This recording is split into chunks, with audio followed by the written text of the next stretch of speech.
Welcome in to the Summertree Sports Pod, episode 1, take 2. Whoops. We recorded a whole episode yesterday, and then I got a call from Hayden and Braden while I was hanging out with Judah. His kid. And yeah, my kid. I forgot people don't know me. And they were like, so nothing recorded. And I was like, stuff recorded. We had tons of video. We have a lot of video. oh, yeah. No audio. All the time. In We fact, could have done a whole episode of ad lib. Yeah, we could have just completely ad lib. We actually did. I don't know if we should show the promo on air right now. Oh, bro, I don't know if I still got it. Anyways, it's a surprise to Elijah. But I don't know anything about this. We recorded a promo. If we got it, maybe later. But, Okay. So keep going. So I'm Elijah. This is Braden next to me. Hayden is manning the production stuff. Just a quick little intro about us. We are good buds. We've all been in each other's weddings, except Hayden because he's not married how yet. dare you? Not even close. Ladies. Not even close. Yeah, ladies, by the way. It's true, though. But we're good friends. We were roommates in college. We lived together. I lived with them for 2 years, and then I got married. They lived together for 2.5, and Braden got married. But the idea behind the name is the first house we lived on was on Summertree Lane. So this is Summertree Sports Podcast. Bro, you're gonna dox us. Huh? You're gonna dox us. I don't know what that means. It means like people find out where we live. Yeah, that's okay. We don't do it anymore. Yeah, I don't live on I Summertree. go mess with whoever lives there now. Whoever lives it there. probably wouldn't be a great decision. Yeah. Because Yeah. it wasn't the best. Was it this house or that house that I found a bullet hole? I think it was that house. Was it like there was like a bullet in the yard and we found? Oh, there was, like, yeah, a bullet that was definitely that one. house. Yeah, someone tried. Well, yeah, and the house that I lived in before that was right off Austin Peay's campus.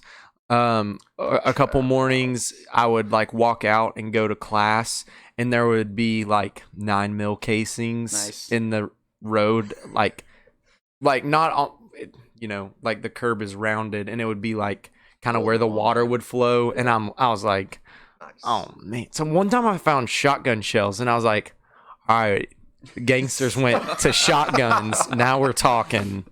Now we can get this going. But anyways, Look how pasty white I am in these lights.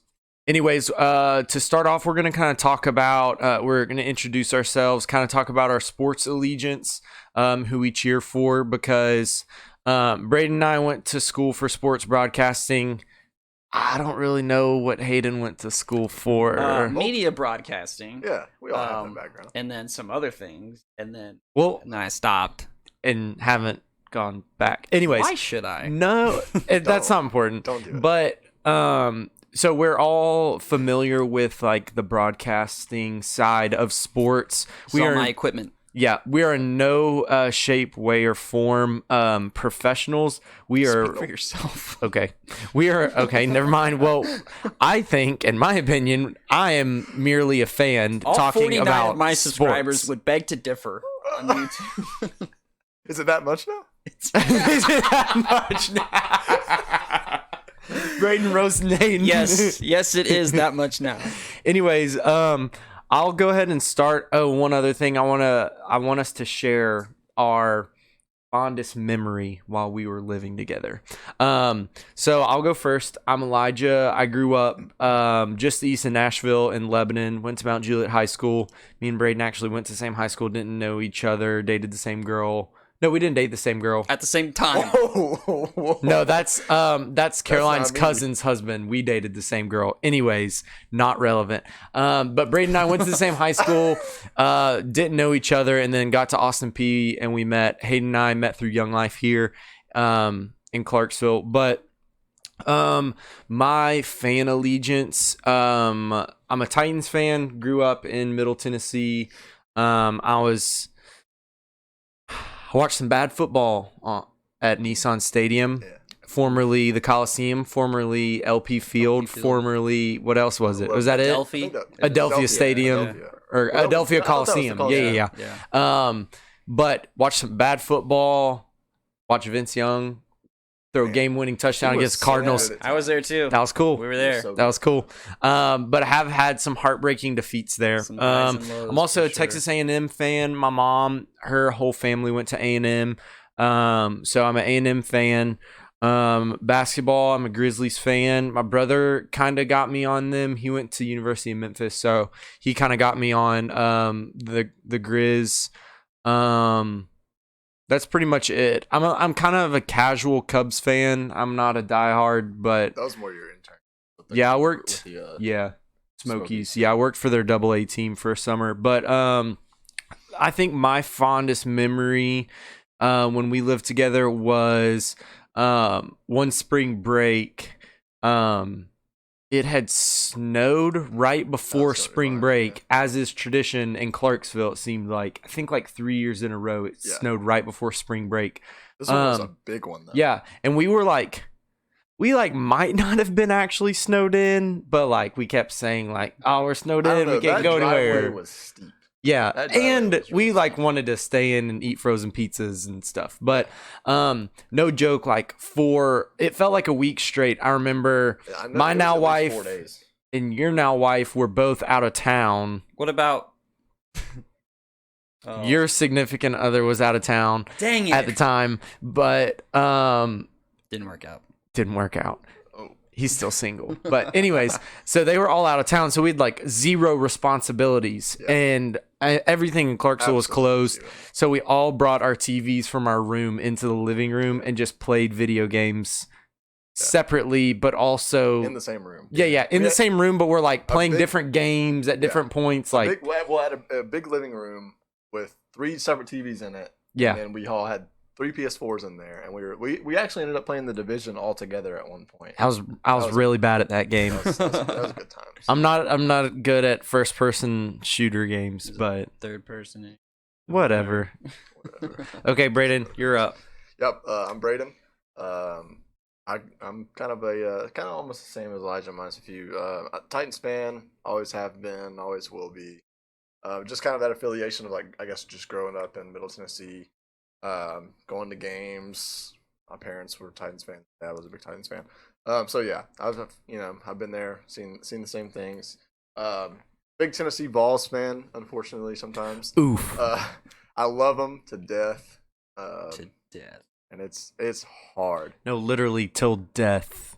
It's like a marriage. It's gotten way better. Yeah, it has. We'll talk about this in a minute, but after Tennessee got beat the other night, we were all texting, and I was like, Braden, are you okay? Stay away from sharp objects and high areas. And he was like, no, really, I'm okay. Like a couple years ago, if Tennessee would have lost, we were living together, me and Hayden would text each other, be like, Tennessee's down 10 with 2 minutes to go. Don't come home for the next 30 minutes. That bad.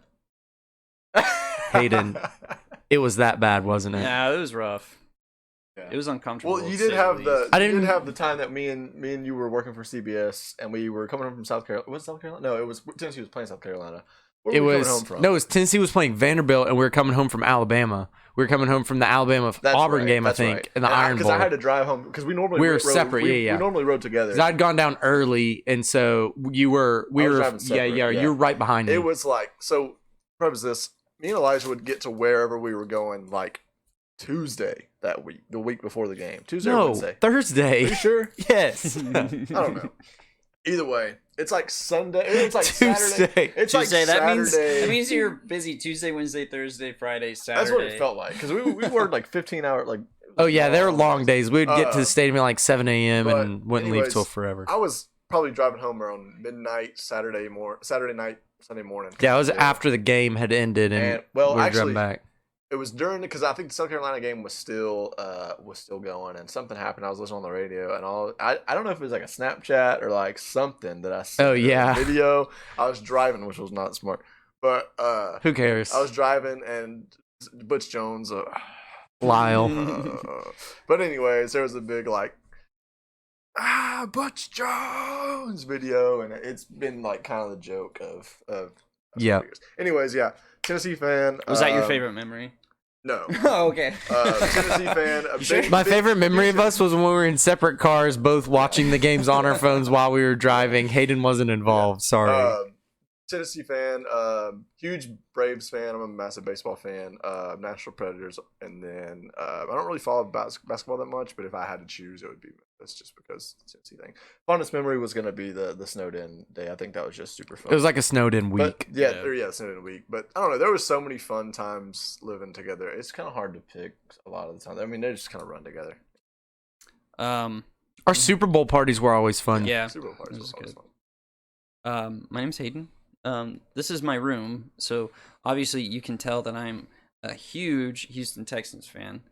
You mean Houston if you're only Oilers listening but not watching, there's like at least 30 logos for the Tennessee Titans in here. So Tennessee Titans fan. I'm even wearing a Tennessee Titans hat, and there's a little Marcus Mariota figurine.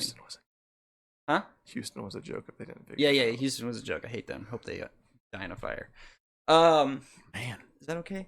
Anyways, so yeah, Tennessee Titans are my big thing. I'm not a huge college football. I don't really follow anyone. If I do, I root for the Hawkeyes.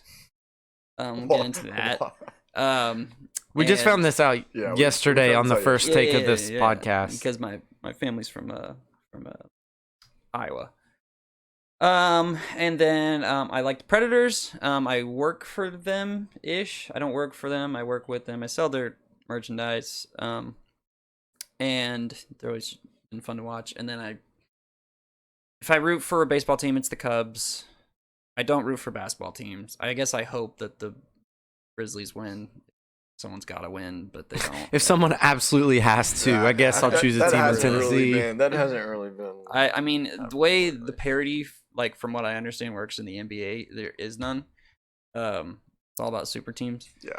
Anyways, yeah. Well, in football, Memphis you've got 22 people, but you don't even have that many people on a roster in the NBA. So yeah, one guy makes a big difference. Yeah. So. I In mean, the NFL, you're never one player away, but in Right. the NBA, you definitely can be one player away. So that's my allegiances, I suppose. I'll follow UT. Don't root against them. I prefer they win so that the sports talk radio doesn't complain all week. Yeah. The local stuff. Yeah. That's nice to not Yeah. get in the car. And Yeah. This week's been rough. Yeah. But definitely Tennessee Titans #1. My fondest memory is coming up with the put a sock in your mouth. Yeah, what a weird tradition. If I ever get in a fight, man. usually it's with Braden. It was it's never not a- with me. It's never like Yeah, it's not an it's actual true. fight. It's not more a of like fight. It's like, we're hey, joking around if being you don't, funny. if you don't shut be your nice, mouth, I'm gonna put a sock in your mouth, and then Yeah. I spend the next 20 minutes trying to shove a sock in his mouth. Wrestling, absolutely wrestling. Actually, you know what? I never had a sock put in my mouth, so it was So just. It rarely happens. It only happened with me like 2 or 3 times. Yeah. I think you got the sock in there one time. But Success. Yes. Most of the time it was like after Elijah or when Connor moved in with us, Oh, which yeah. is another. Which is You like would egg it on. really- You were like, Hayden, go put a sock go in his put a mouth. sock And I'm in like, his mouth. you got it, Braden. And at first, Connor did not know what was like- going on. I was like, "What? What's But going then, on?" and this is getting off. But then Connor learned that he can make me slap myself, grab my hands and slap myself, and I could fight back. But I find it so hilarious that I'm just laughing too hard to fight back. So I'm just like hitting myself in the face. Anyways, so this is gonna mostly be a sports podcast. We're kind of gonna just dive into stuff and see where we go. First of all, I want to kind of recap college football. We're not going to go in as depth as we did yesterday because I went too in depth. But I was just really excited about football and college football. College football's back, baby. Yeah. Well, NFL's back now too. It's true. So as of today, first of all, we're going to talk about kind of SEC. And first, I wanted to bring up Tennessee and how rough of a weekend it was in Knoxville. Not a dry bar in Knoxville, I assume. No, absolutely not. It was rough. They looked uninspired. frustrating. They looked like they were playing the orange and white scrimmage. Right. And that's the thing, like, it's so hard to evaluate that because part of me being a fan is like, that was just like that was pure just them being ignorant. Like, as far as it goes, they didn't. To me, I was like, man, they didn't come out and want to play. They kind of they looked like they didn't want to play. The thing is, if you look at that game tape, so many guys are just getting their ankles broke or being left in the dust. And yeah, they got dominated, especially in the trenches. To me, that's not the SEC, and that's not. I mean, I know Tennessee hasn't been a really like. They're still SEC team, but they are still fast. They're still very powerful, and they've got like some SEC talent. Yeah, and I just don't know what was going on with them. I don't know if it was a coaching scheme. I don't know if it's hopefully not the culture there. Yeah, right I think Pruitt is headed in the right direction, and I'll cheer for Tennessee. I'm married kind of into a Tennessee family, but we talked about this yesterday a little bit, but I don't see Knoxville as like the world's on fire kind of a thing. No. I think a couple things happened. I think they didn't have much continuity on offense because they were trying to rotate in Trey Smith, and they were rotating that offensive line. It didn't seem like they had anything set, which was kind of concerning to me. You have so much time during spring practice. And to not have your front five for your offensive line set yet, or your defensive line, or your linebackers, which I know they had some injuries at linebackers, Batuli was out. But like at the same time, how did they not have that stuff set? Because there's so many videos. There are so many just like pictures and videos of like two defensive ends lined up next to each other, which I don't know how that happens. Or like a guy was running miscommunications. On super late. Just stuff like that. Just looked like stuff was. I think it was that last touchdown that the quarterback for Georgia when he State had that scramble. It was like a 20-yard scramble, and the one of the defensive, there was two defensive linemen out on the field at the time, and one of them you can see at the bottom of the screen, like right before the snap, was trying to run in on the field and get in position, and he just ended up getting his line. Yeah, they looked really out of sync. I think something that could have happened too, I remember a few years ago when Troy beat LSU, a lot of people were saying that Matt Canada, that was the offensive coordinator then, he was trying to like not show a lot of kind of what his offense was going to do, and I think that was probably part of it. I think the coaches and the players were both looking ahead to BYU and Florida. Because I mean, this is a big so they've been prefacing this game all years, this BYU game, as being like one of the most important games of the schedule, because this is it's kind of a make or break game. And now it is. Now if 1-1 looks a lot better than 0-2. If they come out 0-2, I guarantee you that stadium is going to be fire Pruitt. We need to fire Pruitt. Bring back Butch. Bring in Gruden. Yeah, the groomers. The groomers. Crazy. But like the thing is, I was kind of worried about the culture, and there's been some different quotes coming from. They've had those two players leave, and I think that's addition. Jordan Murphy leave, which I think that's addition by subtraction.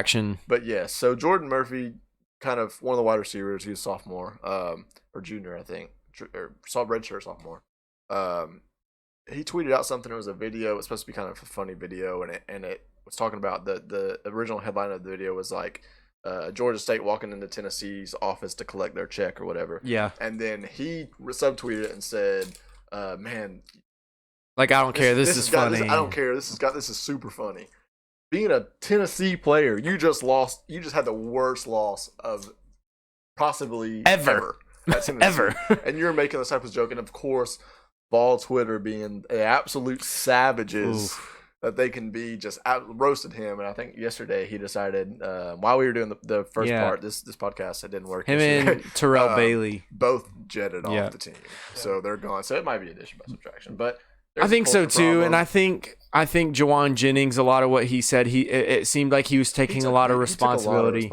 Which he kind of just was talking about how like that they asked him like, well, who are the leaders on this team, and he was like, well, me, I'm the leader, like I'm the alpha dog kind of a stuff. And he's a fifth-year senior, and he should be taking that. Yeah, talking about how like they weren't ready, I've been watching Juwan Jennings for forever. He had that like early 2000s. He's been there against Tabor. He's been there since Meacham and Swain have been there. Yeah. That Hail Mary that ended up. He caught that, right? Yeah, he's the one that caught it. And that was the same year that he broke Tease Tabor. Mm-hmm. Who's not on a roster, Ducks right? Trucks, I guess. Yeah, I don't know what that had to do. Anyways, so yeah, I think it's a big game.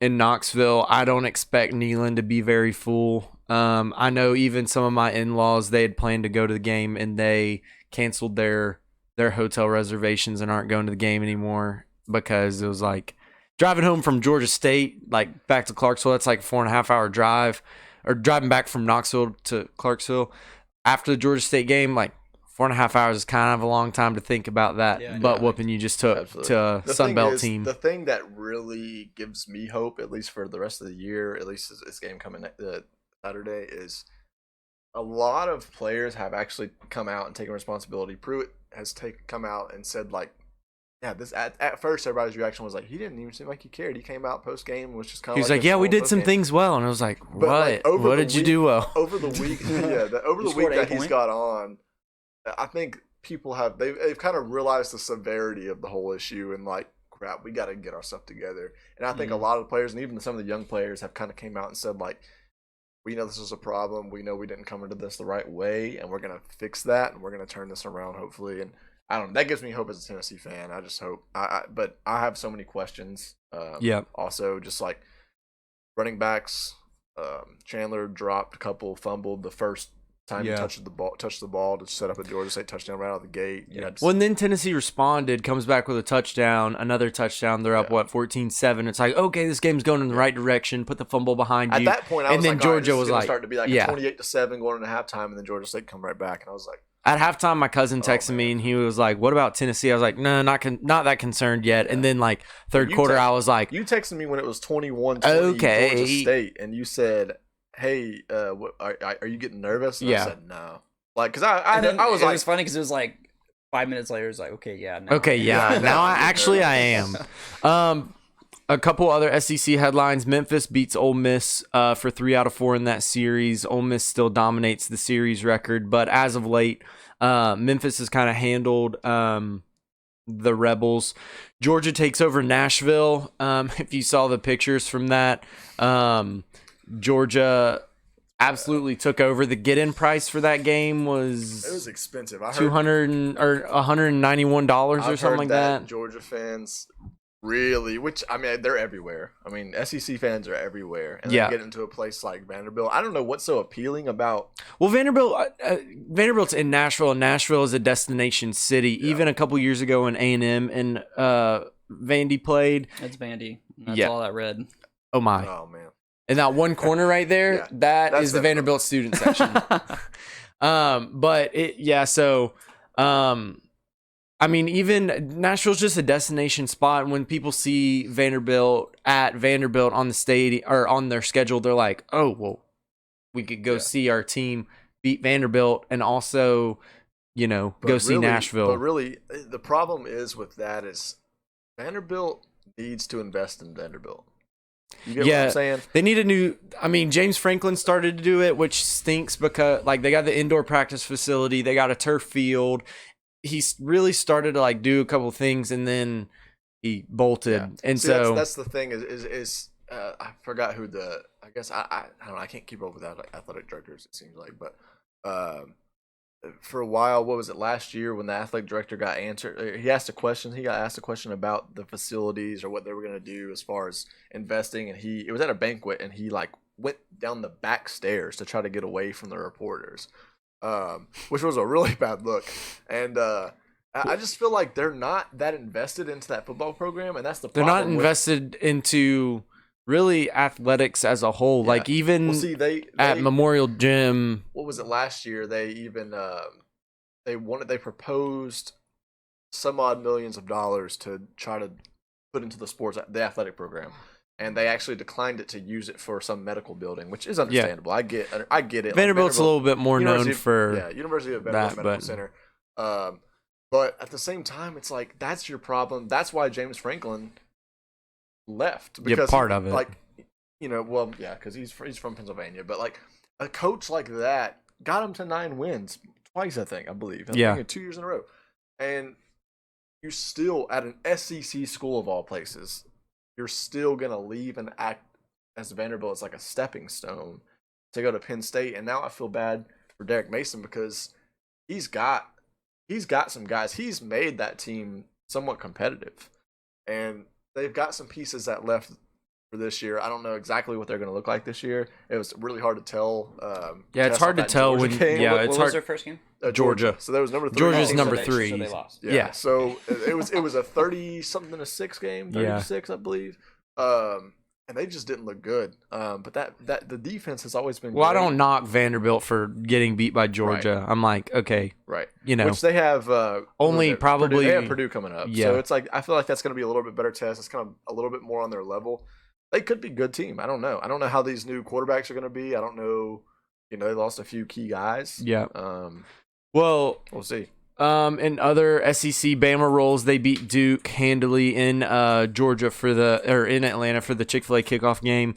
Auburn and Oregon, that was a really good game if you missed it. That was in Dallas on Saturday night, and Bo Nix, he didn't have a great game, but he kind of came up when it mattered. Even the touchdown he threw was a little bit underthrown, but hats off to Auburn, Gus Malzahn. Auburn's a lot more fun to watch when Gus Malzahn is calling the plays. They had a lot of. I want that ballsiness at the end of a game to just. I mean, they got down to the 30-yard line with a little over 10 seconds left, and everybody was like, "Okay, they're down by 1. They're going to kick a field goal and get out of here."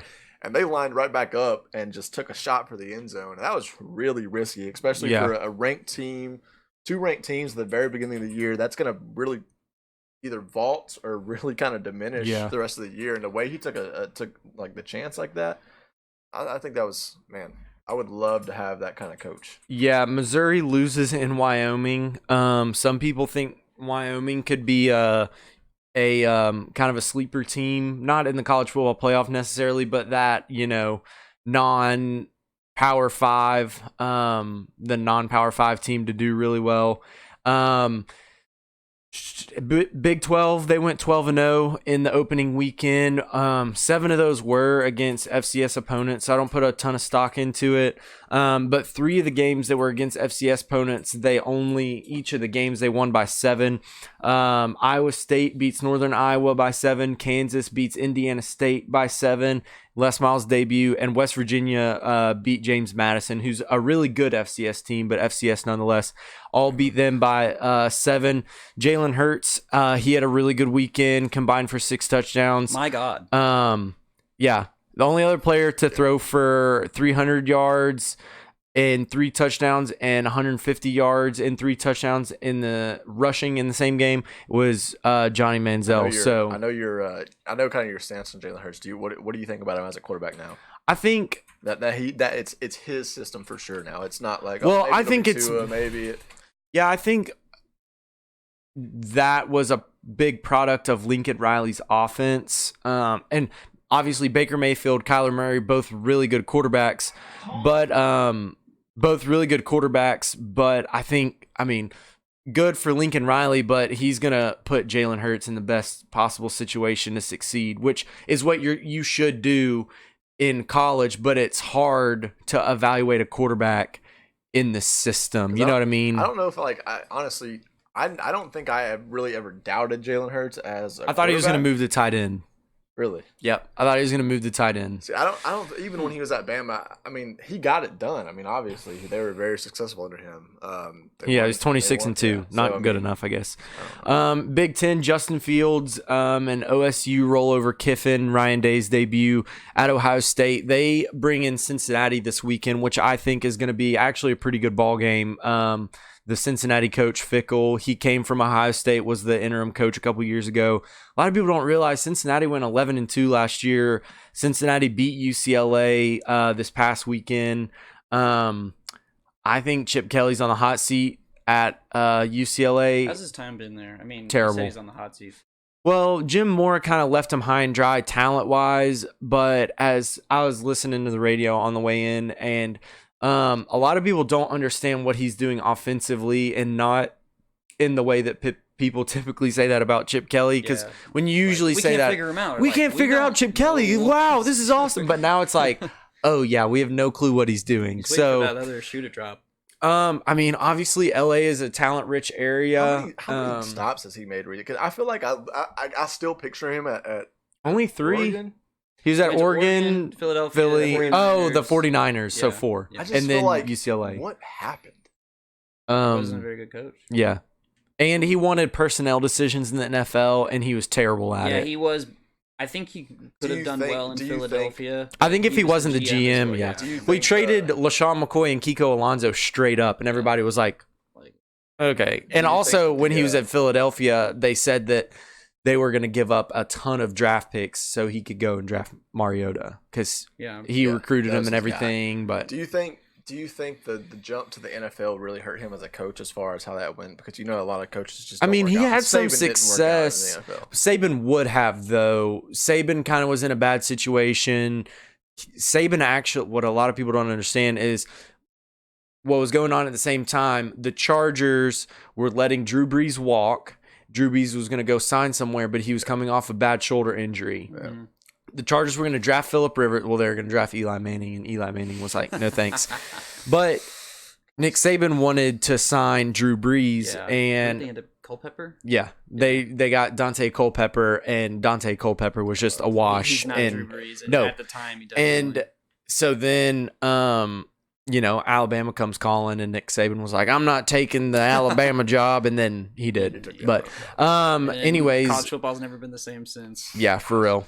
I cannot wait till he retires. Purdue, they're the only team to lose. They lost to Nevada on a 56-yard field goal as time expired. You have that right, Hayden? Boom, I have that. So Hayden's going to put that up for you. Here's a kind of a brief background of this. So this is a 56-yarder to win the game. This is a true freshman kicker. Woo.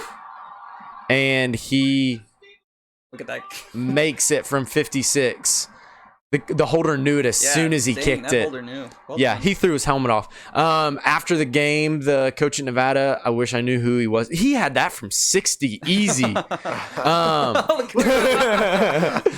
after the game, the coach at Nevada, the coach at Nevada, he says, great job, game ball, and scholarship to the kicker. So he's a walk-on, which I'm just like, your mom, like, you call your mom, you're like, hey, Mom, you come to the game? And she's like, no, I'm not coming to your game. You're not going to play. That 56-yarder is time expired. I'm going to make the same joke I made yesterday. Maybe. Do you guys think the Vikings draft this guy? In 2 years, maybe. There you go. But yeah, Purdue's the only team to lose. Age rules. Monopoly. Purdue, only team to lose in the Big Ten. They go to Vanderbilt comes to them this weekend, which I think will be a really good game. ACC, Florida State loses on. Whoa, Big Ten, hold on. Right? Yeah. Hayden has his Iowa Hawkeyes update of the week. That's right. So last week, the 20th ranked Iowa Hawkeyes destroyed Miami of Ohio. Not Miami, the city that everybody knows in Florida. Not the Hurricanes. Not the Hurricanes. And that's another thing. Cyclones are in 2 weeks, but we'll get to that in the preview later on. But this has been the update. I don't know. This has been Hayden's Iowa Hawkeyes update of the week. Right. Florida State loses poorly attended home game. They were up 18. Willie Taggart's on the hot seat now. That was a really bad game if you're Florida State. When has Willie Taggart not been on the hot seat? I feel like he was on the hot seat as soon as he got hired. I mean, he built something really good at South Florida. They went from nothing to really good. He takes the job at Oregon. After he's at Oregon for a year, bolts for Florida State. Which and really upset a lot of people in Oregon. It should. But that's just. I think that's just the pain of going through a coaching search. Yeah, I'm just like, there's no loyalty in sports at all anyway. So I'm just like, whatever. Yeah. I think they're better off with Mario Cristobal anyway. Cristobal. Stop! Don't do it again. Go watch Barry. I think about it a lot. Is as a guy, like, especially recruiting in college football. As a kid, like, I've never been that athletically gifted. I'm like freaking 5'10" and like 160 pounds. Like, I'm not athletically gifted at football. No, whatsoever. honey, you are so wonderful. No. So, as a kid, like, growing up, like, I've always been a massive Tennessee fan. I don't think I could, if I was a 5-star recruit, like, how could I look at Tennessee with an offer and be like, nah, well, it's got to be about play there. It's got to be about the school more so than the coach. And when I got recruited in college or for college, to run, coaches would say, well, the good coaches would be like, don't choose a school because of the coach. The coach can pick up and take a job tomorrow. Choose it because the guys on the team, the school, the academics and stuff like that. And it's really true, but it's hard because, like, you know, you fall in love with these coaches and stuff. And then I think that's why there's like more of a like college football free agency now, because I would which the transfer portal is a whole thing. But it's weird to me as a coach. Like, I mean, I get it. Like, I guess they're in that mindset of like, it's my employer. It's my they employ me. So I get it, but at the same time, it's kind of like, how could you not fall in love with the place and want to just be like, I don't know. I guess that's just a fan in me. Like, being like, I love this place so much, I don't want to. I'm like, never have to. You know what I mean? I mean, if someone offers you a couple. Yeah. But if I'm already. And if you're a kid that's in high school, and say you go visit Tennessee, and Tennessee just went 5-7, and you go visit, but you go visit LSU, and even though you can't understand what Ed Orgeron says, but you go to LSU and, you know, LSU is just gone 11-2 or whatever it is, and you show up there and, you know, they got the purple and gold and stuff, and they're like decked out. Or you go to A&M, or you go to Texas or Ohio State. Every like big school like that's going to be decked out. There's going to be the best facilities. There's going to be the best uniforms. There's going to be but that's the difference. Tennessee went 5-7, and LSU went 11-2. Yeah, but if I'm going to Tennessee and they literally have the same facility, they have the top notch facilities. You go to freaking hardly anywhere as a Power 5. Yes, it's the same facilities, but the difference is Tennessee went 5-7, LSU went 11-2. See, the fan of me, the kid growing up that is real good at football, the kid in me would be like, Tennesse's been my team. I want to put that jersey on. Like, I've been dreaming. What if I'm really, really good at football, which I wasn't, but I could be. Anyways, if I'm really good at football in high school, you know, and I'm like a 4 or 5 stars, you're going to. I have no loyalty. Yeah, exactly. I'm going to whoever. But I feel like, which is the case for a lot of kids. Yeah. But I feel like if you grew up around football, you grew into a team. Probably, you're probably right about. Well, I think you have those kids like. You have those kids that are your legacy players that they're, you know, their dad played there or whatever it is, and coach there, dude, I would cry if I got the opportunity to put on that jersey, to put on that helmet, and run out of that tee and in the stadium. I would freaking ball, dude. And I would love that every game. You know, and it's football time in Tennessee, and Braden's just bawling his eyes out underneath his helmet. Say you play like linebacker, right? Yeah. And they're like, well, like I was you could possibly play, but we've got like starters that are sophomores, like I was basically a Colton Jones. But then like he played Ohio, them. He got an interception the other day. Ohio State's like, we need you to start, like, that's a big thing too. Like, even in my head just now, I was like, ooh, that's pretty good. Yeah. Oh, okay. So you're saying, but even though, like, even a Tennessee calls and they're like, yeah, you're gonna be our 5th string guy. We're gray shirting you, which means you don't even practice with them for a year. They're saying, hey, we're gonna gray shirt you, and then Western Kentucky calls and they're like, hey, man, we want you to start day 1. I'm looking at Western Kentucky and being like, that looks pretty good. Thing is, you're getting a full ride to both schools. You're getting a degree either way. Yeah. I mean, at Tennessee, someone's probably actually doing the work for you more so. Probably so. And you also have to throw in the ripple of, like, a coach is like, hey, I'll give you $100,000 to come here.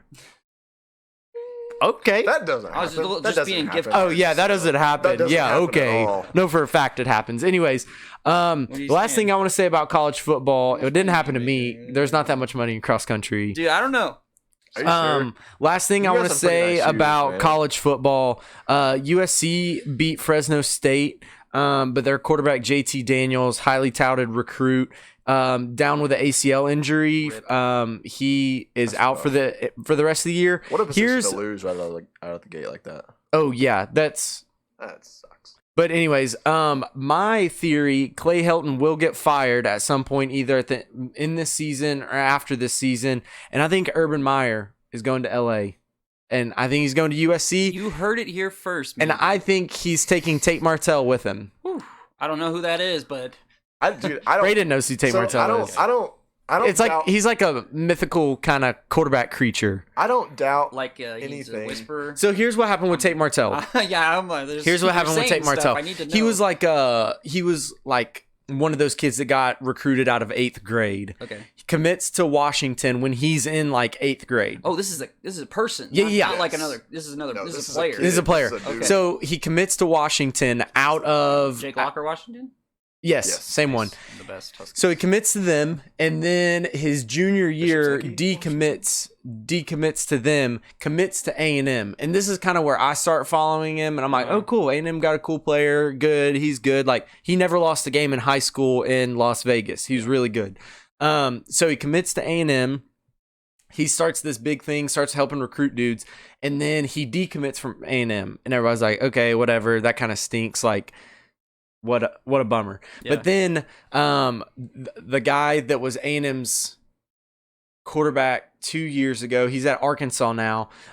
He posted a picture of someone else direct messaging with Tate Martell on Twitter, and basically the guy was saying like, dude, bro, like, Tate, why are you going to A&M? Like, they're not all that. And he was like, bro, think about it. Like, I'm gonna play freshman year. Nick Starkel, pardon my language, he says Nick Starkel is ass my dude.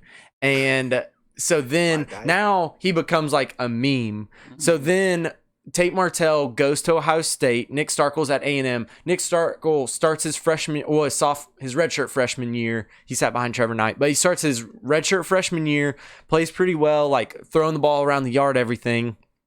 Tate Martell sits behind JT Barrett and then Dwayne Haskins. And then what happens is Justin Fields, who's at Georgia, decides, I'm going to go play at Ohio State. I'm not going to play at Georgia because Jake Fromm's there. So Justin Fields goes to Ohio State. So then Tate Martell tweets, it's the Twitter machine, gets him in trouble. He tweets, you best not, if you swing, you best not miss, especially the second time. Tweets that about Justin Fields, basically saying like, if you're gonna switch schools, like, you better not miss again. And Justin Fields is the truth. Is a yeah. And so they're like, yeah, Justin Fields was a 5-star anyways. So as soon as Justin Fields goes to Ohio State, Tate Martell tweets that out, and everybody's like, bro, you should like probably chill out. Like, you don't have this starting job. Away. So then Tate Martell announces he's going to transfer. Mm-hmm. So Tate Martell has tweeted this about, you best not miss, blah, blah, blah, Nick Starkel's ass. He goes to the U. Tate Martell goes to Miami, who they weren't great last year. Where's the U? Is that Miami Hurricanes? Yes. The Hurricanes, not Ohio. Correct. Okay, great. So Tate Martell goes to Miami, and everybody's like, oh, he's got a starting job, whatever. And he starts tweeting stuff like, can't wait for the season over against Florida, blah, blah, blah. And I start quote tweeting like, well, if you start, bro, kind of joking, because I'm like, well, obviously he's going to start. Mm-hmm. Turns out he doesn't start. So Tate Martell has now moved to wide receiver. Who's starting? What's his name, you know? What was his name? He's going to wide Jaron receiver? Williams or something like that. Yeah. So Tate Martell is playing wide receiver now at the U after all of this. So got himself. You think real that so then now I think I think Urban Meyer's going to USC, and then I think Tate Martell will follow him there because Urban Meyer, right? because Urban Meyer recruited him when he was at Ohio State. Urban Meyer like evidently loved Tate Martell, whatever. I would not doubt a thing that Urban Meyer does for the rest of his life. I can't trust the dude. Well, he kept a woman beater on his staff at Ohio State, so yeah, anything is possible. Like, truthfully, he said, probably knew Aaron Hernandez was killing people, but whatever. My heart, I gotta leave Florida. Take a year off. Go to Ohio State, and then it's like, I'm retaring due to health concerns. Health concerns, whatever. Okay, dude, whatever. Bro, you're gonna coach again. Like, quit playing. Yeah. So we're gonna move into college football. Maybe at Florida. We're gonna move into a college football preview now. The two biggest games, in my opinion, are two teams from Texas that are rivals. A&M goes on the road at Clemson. Clemson is a 17-point favorite in this game, which is kind of a lot. That's a big. Texas hosts LSU this weekend, which Texas A&M is now in the top 15, aren't they? Yeah, they started out top that's 15. a huge that's a huge line for for two ranked teams. Yeah, well, I think that kind of shows like how Clemson how much. I don't think. Which I don't think I'm definitely taking. I'm not. I don't think no. There's no way that there's gonna. Yeah, I think A&M will cover. I don't, as an A&M fan, even as well. I don't think A&M is going to win. To do with A&M, and I don't think they're gonna win. But it's not gonna be a 17-point game. I don't think A&M will win. The only way I could see 17 points is if it's like if A&M's down 10 with 2 minutes to go, and then Clemson takes a pick six to the house. I honestly think it's gonna be close till the third quarter. I honestly think it's going to be like a one-score game until the third quarter, and then the last quarter, I think Clemson will probably pull out 2 touchdowns. Yeah. And then BYU goes to Tennessee. First game that Neyland Stadium is selling beer and wine. So beer for the Mormons. Woo! Yeah. They don't drink, or do they? Anyways, maybe. I think that was a very strategic plan. They said, "Hey, we're gonna put this in your face. We're gonna start drinking beer. At the game we're playing, you guys, and get sloppy drunk. They're gonna. After the game last week, UT fans are gonna be just out of control. Well, I would get wasted too if I was going to a game at Neyland. Yeah. At this point, West Virginia goes on the road at Mizzou. Vanderbilt goes on the road to Purdue. Vandy is laying 7. Well, Purdue's laying 7 points against the Commodores. I still don't know what to take for Vanderbilt. Yeah, I don't. It's hard because Purdue got beat by Nevada, and I think honestly, the media has kind of fallen in love with Purdue and Jeff Brom. I think after that Ohio State win last year is what did it. Yeah, they beat Ohio State, and the whole Tyler Trent, was that his name? Yeah. The kid that had cancer. Yeah. It was a really good moment of rallying around Purdue and stuff. But I think the media has kind of fallen in love with the idea of what Purdue could be. I don't think Purdue's a blue blood quite yet. Well, I know they're not, but I don't think they should be laying 7 against Vanderbilt. Vanderbilt's going to have a good defense with Derek Mason. You know that. Arkansas and Ole Miss. This is kind of the toilet bowl of the week. Arkansas at Ole Miss laying 6 points against the Razorbacks. I see Arkansas getting it done in this game. Like I said earlier, Cincinnati goes on the road at Ohio State. I think this could be a good game. This week, Army goes on the road at Michigan. Michigan's laying 22.5 against Army. With only a week to prepare, I don't see Michigan beating Army by 23 points. How did Michigan do last week? They won, but they played Middle Tennessee. Yeah. I mean, it was. I'm always wondering about Michigan because of Harbaugh. Yeah. Jim Harbaugh has had such a weird tenure there. Yeah, he always talks about how they're going to be really good and everything, and to an extent they are, but he can't beat Ohio State. Right. He can't beat Ohio State. He hasn't played well against Michigan State, which after a while, not beating Ohio State at Michigan is going to get him in trouble. Oh yeah, if you can't beat Ohio State, you're going to get fired. I honestly they think don't care. If he doesn't win this year, that he might be going. Yeah, I think he's on the hot seat, and I think. Honestly, I'm looking at Michigan now and I'm like, dang, if all that stuff doesn't happen at Ole Miss and Shea Patterson doesn't leave Ole Miss and go to Michigan is I think he might already be fired. Yeah. But I think it's going to be a 1-score game with Army and Michigan, honestly. I don't trust. Michigan lost a lot on the defensive side of the ball. They lost Rashawn Gary. They lost Chase Winovich. Who else did they lose? Yeah. But I don't see Michigan with only 1 week to prepare for that triple option, flex bone, whatever that Army runs. I don't see them beating them by 23. Real different because the talent's not as much there. Yeah, and they kind of have to run that. Yeah. But anyways, Miami going on the road against North Carolina. Oh, sorry. Because it turns out that Iowa does have a game next week, and it is not against the other Iowa. It's against Rutgers, baby. I don't know nothing about them. Where are they from? Where's Rutgers? Rutgers New is Jersey. New Jersey. It's in New Jersey. What kind of place is New Jersey to have a football team? Doesn't exist. Well, the Giants and the Jets play there. I mean, yeah. Exactly. That's my point. There's no talent there because Iowa's going to be crushing them this week. In Iowa, right? In Iowa! Back to you guys. That was your Hayden's Iowa Hawkeyes update of the week. It's a preview. I love that. That's my favorite segment. Cal goes on the road in Washington, laying 14. I see Washington winning by more than 2 scores. Stanford goes on the road at USC. Trojans favored by 1 there. I'm not too sure because I don't know what's going on yet with Stanford's quarterback because he took a nasty shot in the Northwestern game. But I think Stanford's going to win that game outright. USC's going to have to break in a new quarterback. I don't even know who they're playing. Now, guys, What's up? NFL is back tonight. it's it's back, back. baby. Thursday night Bears. football. Packers. Bears Packers. I think that's going to be a really good game tonight. think so, But too. real quick, Hayden is more of a NFL expert than college football, so I'm going to we'll kind of run through divisions real quick, and you can kind of give us your 2 cents on each division. I forgot to pull up my document here, but I do want to say for the NFC North, I think whoever. Oh wait, first, Yeah. we have to talk about Antonio Brown. Yeah, we Yeah. should do that. We should. do So that. if you missed this, Antonio Brown. I mean, I don't even know how far to go back. Should I go back to where he Facebook Live Mike Tomlin's postgame We're going speech? So he's been a mess for a good 2 or 3 years. Yeah, and I now. think the Steelers kind of masked You know where I saw it You know where I saw it?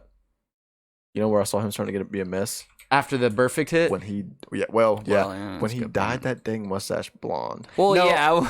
A lot of people, what Why? I'm hearing via the Twitter machine, a lot of people you are think saying he got CTE from that Burfitt hit, and then he a was lot of like- people are saying he hasn't been the same since Burfict laid Because him out and knocked him out I don't remember cold. him being that much of a I kind of nuisance. always remembered him. I always thought he was like charming. Like Yeah. like Well, he was kinda- he did stuff. Like he just, Well, he did stuff occasionally, and you're like, "Oh, that wasn't the best decision you've ever made," but like, Because I remember still him- like you. But I remember him like he would do like Facebook or Instagram lives in the locker room. He'd be like real lighthearted. Yeah, that's what he kinda got in joking trouble for. around.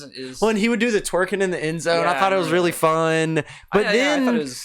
I think after the perfect commercials. hit, like And then he's gone Yeah, I crazy think since you're right then. about that. So gets traded to the Steelers or to the Raiders, which I don't think the Steelers handled that situation that well either. Because With like Big Ben having the radio show, Which he's calling not out his doing this year, teammates, yeah, because- which is good. Yeah. So I think like I was like, oh well, the Steelers are in the wrong. Like they didn't handle this well. Mike Tomlin criticized them. Now I understand that it's not exclusive that Browns. the Steelers didn't handle it that well, but also Antonio Brown is crazy. Yeah. So This dude is Antonio insane. Brown, first of all, he goes to the Raiders. He decides He goes to gets in a cryo he- tank in a different country Yeah. without shoes So on. he goes and does cryotherapy, which like the also, cryo. pretty much before we get into that, he also like almost demanded like to be paid the highest receiver. Yeah. This offseason.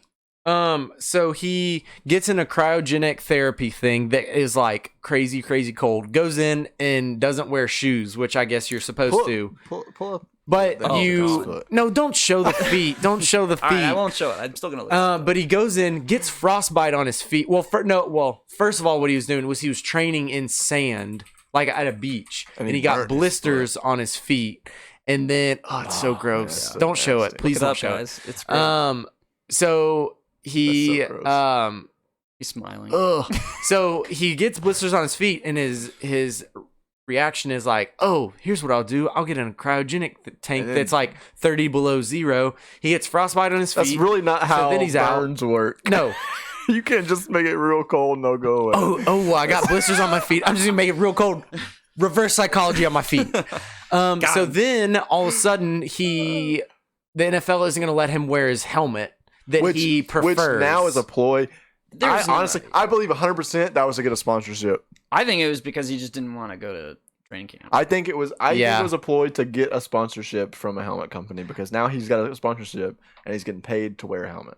No, I don't. He's making like what $30 million or something. Well, I don't hey, see it as any like. extra money. I guess. I mean, he made a big. I deal really about do think he just didn't wanna go to camp. I mean, I think it's like. especially if he gets paid. I think it's like, oh, nice, like a little extra change on the side. I made this into a thing also- where a helmet company is gonna pay me to wear their helmet, but also, like, I was yeah, thinking about this. I kind of agree with you, Hayden, that like they don't. He just didn't really want to go to training camp. I was thinking about this too, and it's so weird because I'm not really sure how like they timeline things out watching Hard Knocks, but like I feel Also, like why couldn't we have a Hard Knocks for 2 more weeks?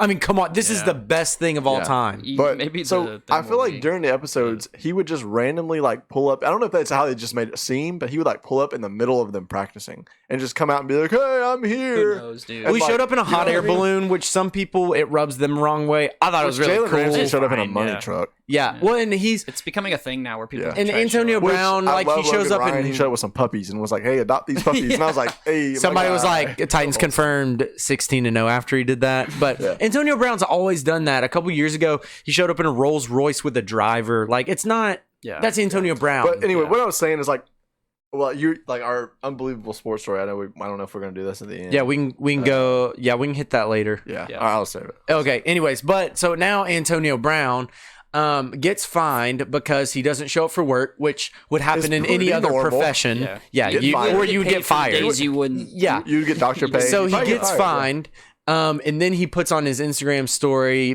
basically like, "This team isn't for me." He's like, how dare they? Yeah. And at one point he says that the devil is a lie. I didn't understand that. So it was like whatever. Someone did the math. I saw a Reddit comment that if someone was making $60,000 a year, what he got fined would be the equivalent of $28 for them. yeah, it's chump change for him. He got fined like 40,000 and like a 16,000 or something. Yeah. like it's like for him that money. I'm like, oh my gosh, Yeah. 40,000. You know how nice of a change my vehicle life. I could find right now for $40,000. But yeah, it's like, okay, bro. So he puts that on Instagram, and then evidently today he gets into a screaming match, or was it today or I heard it yesterday? was yesterday Yeah. because then I heard that It came out today. they went on with business as usual after that, which made some people be like, he ain't getting like suspended. Yeah, so But the I word don't was think that so. Mike Mayock, the even- I GM, don't formerly with ESPN, I think, he was going to discipline AB for putting it on Instagram. So he approached AB in the locker room, and AB threatened to, Hit him, right? yeah, he threatened to punch him in the face. Yeah. Which I feel And like- then, Which I feel like is not just a knee jerk reaction. Like I feel like Mike Mayock had to kind of come at it a little bit what do you mean? like aggressive. Oh yeah, like Antonio Brown wasn't the soup dude, was he? Yes, the Campbell soup. Yeah. No, was it? Who was that? Jerome Bettis. No. No. What are you talking about? No, like he There like, was a Campbell like a commercial. spokesman. No, not that. There was like, someone got in a fight. I don't think it is. Now that I think about it, I thought you were someone talking got in about a the fight Campbell's with the coach commercials. and like threw soup at him. I'll look it up. I knew man. Jonnu Smith, his girlfriend at the it's not time, that. poured boiling water on him. Anyways, so Antonio Brown at practice yesterday, Mike Mayock like goes up to him and is talking to him about it, and Antonio Brown is basically like, he tells him he's gonna punch him in the face. He punts the ball and he This says, was the NBA. and he, Stupid. oh man, and he says, find me for that. And Yeah. my favorite part of the story that I read today, the person that was holding AB back comes full circle, Vontez Burfict. Wow. I forgot they're on the same team. I know. How weird is it that Richie Incognito and And AB was Richie super cool during Hard How Knocks? weird is it that Richie Incognito looked like the most normal person on Hard Knocks? Just like- Even when I watch Derek He's like, Carr, "Hey, insane how person." you're doing so good. Yeah. Derek Carr's just so cheesy. when I to me. watch Like, Derek Carr, I'm like, you look so fake right now that I know there's another layer to you. Richie Incognito, I'm like, why are you the most normal person on the Raiders team? Which, the Even thing is- Jonathan Abrams is like going fishing and riding horses Yeah. and stuff. The thing is, dude, like to me, like it's so Gruden's put in such a weird spot because we talked about it. Gruden this whole time, especially in Hard Knocks, which it might be completely different behind, like when the cameras are off, but the whole time on Hard Knocks, Gruden's like, "Oh man, you know, like yeah, we're gonna give Antonio Brown like the most time we can give him, you know, Knock like on you wood. know, man, like blah Yeah. blah, you know, blah blah." when he's like, but like he was like, we're man, gonna be- I we're really gonna be for Antonio Brown, man. You know, he was like, Like, I like a guy that'll stand up for himself, Yeah. man. Like standing up for what you believe in, man. Mayock Like, is like, nah. yeah. And Mike Mayock's Mayock's like, like, hey, nah. be in See, all that's in why- or all out. That's Yeah. why I don't think, honestly, Gruden is I feel like the kind of guy that's like, I need him Yeah. against week one. Like, I need him on Monday night. I don't think if Antonio Brown is on the Raiders team, he will Not play week one. Yeah. Yeah, okay. I think if he The only way he doesn't play week 1 for the Raiders if he gets traded. The only situation I can see Antonio Brown going to and succeeding now would be someone that has a really strong locker room, like No. he won't go there, but like the Tennessee Titans. I don't think there's any way. John Robinson is, no. Listen, John Robinson is too smart. He will not go to the Titans at all. Yeah. But he would have to go to a locker room that is good enough as the Titans. Send in the Jaguars and see if they. Oh, if he goes to the Jaguars, they're imploding. No doubt, dude. Send him to the Jaguars. We can literally pay to put a WWE ring in there and just like video it, and I swear it'd be the most. Might as well put that on Hard Knocks. Jaguars, we'll give up a 3rd round pick if you take. Put a WWE. We will give you a 3rd round pick to take Antonio Brown. How about that? Put a WWE ring in your locker room. Do it. We'll but honestly, I could see him like going to like a Bears, somebody like that. I feel like the Bears have a good locker room, close knit group.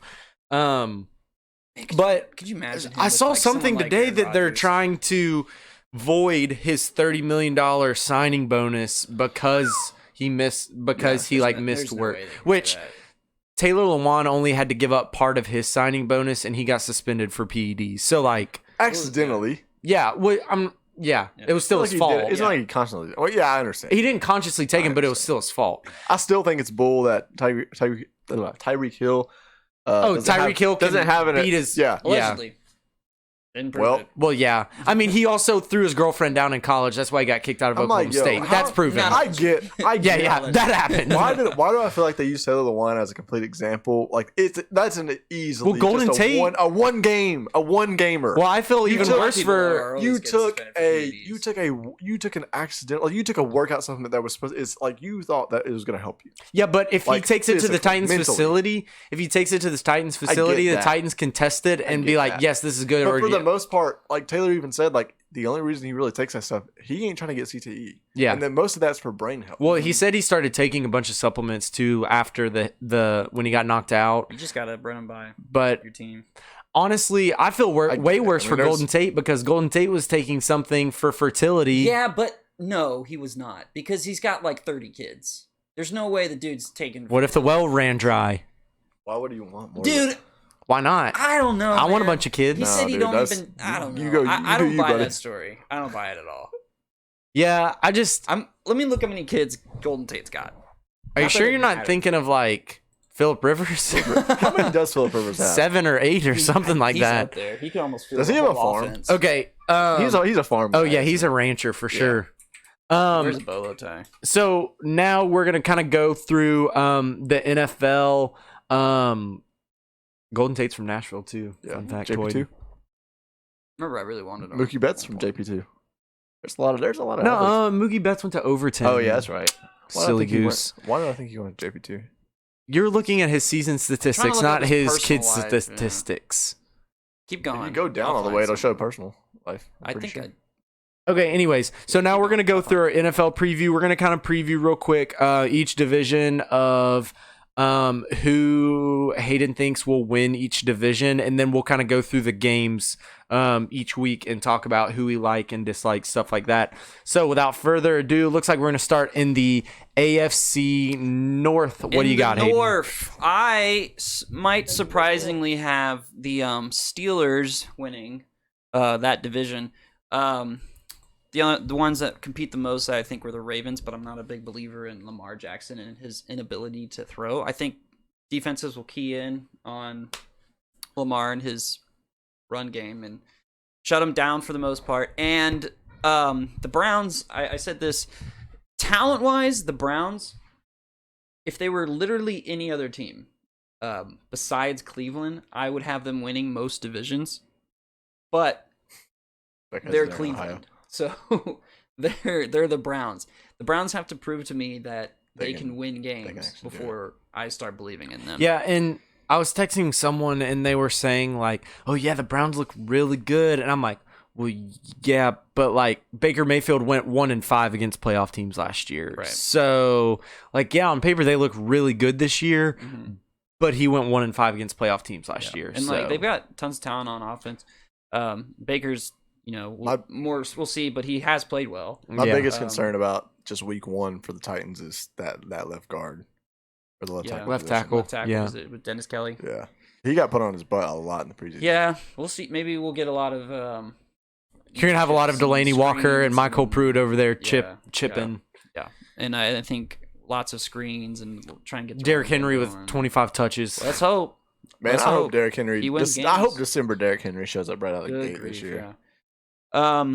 So that was the AFC North. I also said in my little write-up here that I think that the Bengals might be a bit more surprising than people think. I think they're gonna. I don't think they lost as much. Yeah, I don't think they lost as much as everybody thinks, and I think Zach Taylor's gonna be a really good coach for them. I mean, it's how long is AJ Green out? They don't know yet. They haven't really announced. AJ Green, they're saying week 3 is best possibility, but he's still in a walking boot. I drafted him in multiple leagues, so once he comes around, I'm gonna have 2 good. This Antonio Brown thing is really putting a damper on me because I already have Melvin Gordon's situation in my fantasy football team. Which to me, like I was thinking to myself, like Ezekiel Elliott's going through the same thing, and Melvin Gordon. I feel like out of the 2, Melvin Gordon's gonna be way more like. Well, I feel like I kept hearing stuff about Zeke, even if it was like Zeke's in Cabo working out. I haven't heard anything about Melvin Gordon. Well, now, it kind of came out in the past couple of days where they wanted a 1st and a 5th, and they actually turned down the Eagles. Yeah, Jordan Howard in a mid-round swap. I would take that.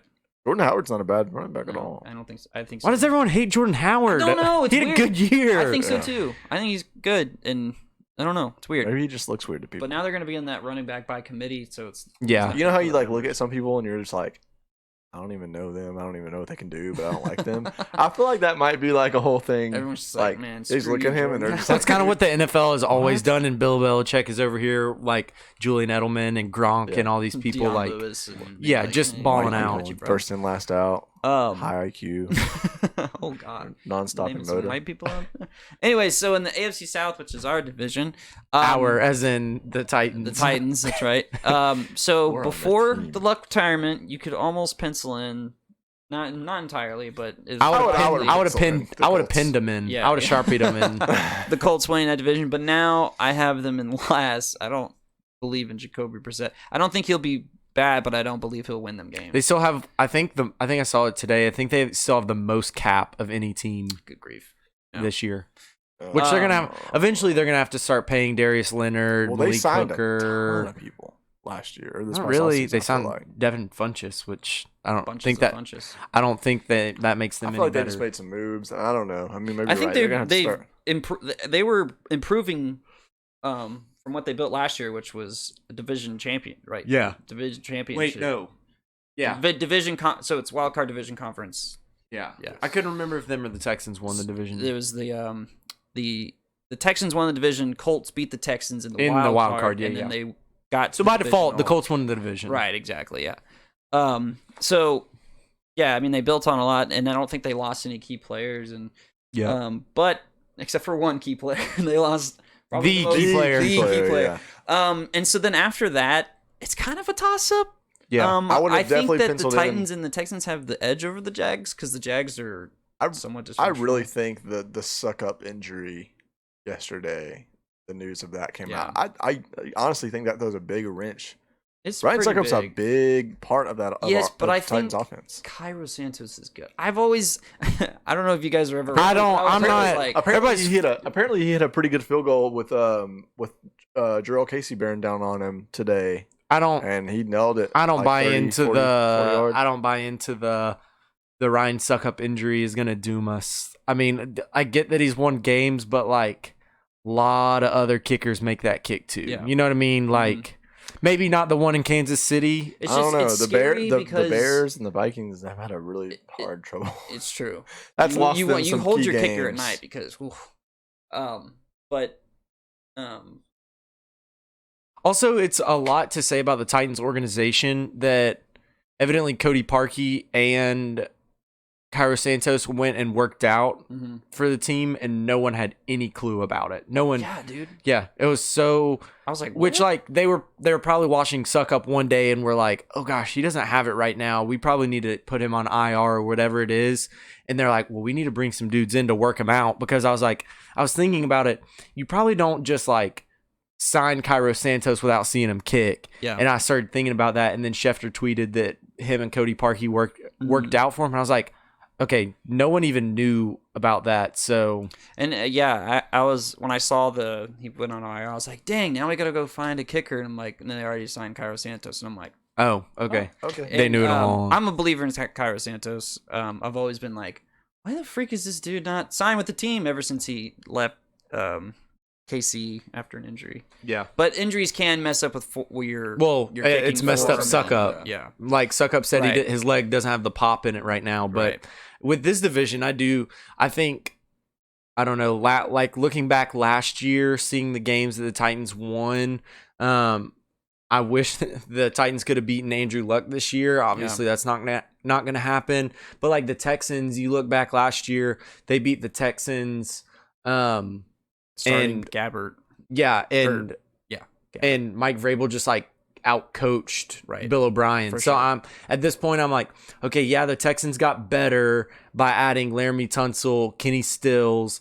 How much better does that make them even now? They lose Clowney, which I think Clowney was a good defender, but like we talked about yesterday, his net yards for sacks and tackles for losses almost equaled out in the penalty yards that he gained. Yeah. So it's I wrote him a thing that whenever we played him, he's always been a detriment Yeah. to his team rather than a help. I've never been scared of Clowney. And he's a freak. Like Yeah. he's good. He's very good. Still but young too. yeah, but I don't know. Like truthfully, I don't trust Bill O'Brien as a GM or a coach, and I don't trust the Jags mainly because I think their locker room still hasn't recovered from last year. Yeah. After they were, people were picking them in the Super Bowl before last year, and then they imploded, and nobody wanted to be on the football field. And the Titans have a few question marks, like the left tackle position for the first 4 games. Yeah.